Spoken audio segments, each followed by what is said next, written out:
are going to be discussing key Muslim news that doesn't always get covered in the media. And this segment is called... Well, that's news to me. So, let's talk about the new COVID vaccine. Most people don't know that the people who developed the new vaccine were a Muslim couple. I know, right? Honestly, goals much. Yeah, they're Turkish. Their names, sorry if I pronounce this wrong, Dr. Ugur Sahin and Dr. Özlem Tureki.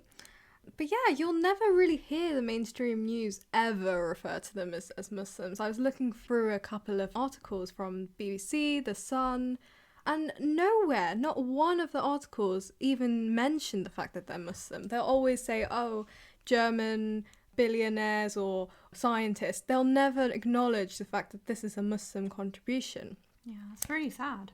Yeah.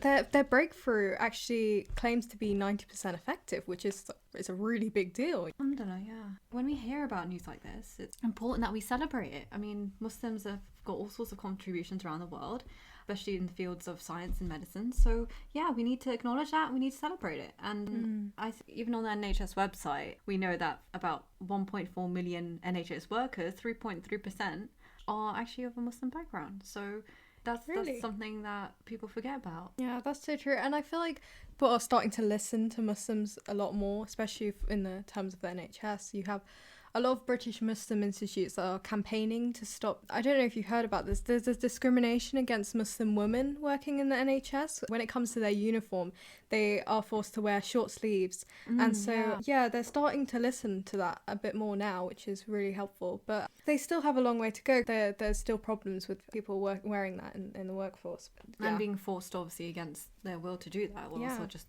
probably lose their job. Yeah, I mean, I've seen that myself, and it's really rough because, you know, people want to have a job in the field that they've chosen. They've studied long and hard for it. Exactly. As hijabis especially. And then it's really unfortunate they'll have to wear short sleeves as a result of it. Exactly. Why should you have to compromise your own faith just to have your dream job and help people? Yeah. And that even applies with school. I mean, did you hear about, there was a 12-year-old Muslim girl and she was actually, get this, she was told to go home because her skirt was too long. What? Yeah. Oh my god! In my school, they're always telling people off for like having their skirts too short. I know. Too long. It's crazy. It's like, who has ever heard of a girl being expelled because her skirt's too long?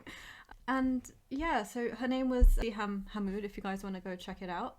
And yeah, she was just sent home because she wanted to wear a long skirt. Well, I mean, that kind of reminds me of, you know, the French ban. They had all of the religious symbols banned, and that applied to not only Muslims but Christians and Sikhs, but it obviously predominantly affects Muslim women because Muslim women outwardly express their faith through the hijab. So that's kind of, you know, really disappointing to see that it's also happening in the UK, just in more subtle ways. Yeah. As Muslims, we're all doing great jobs, mashallah, and contributing to society, supporting our communities.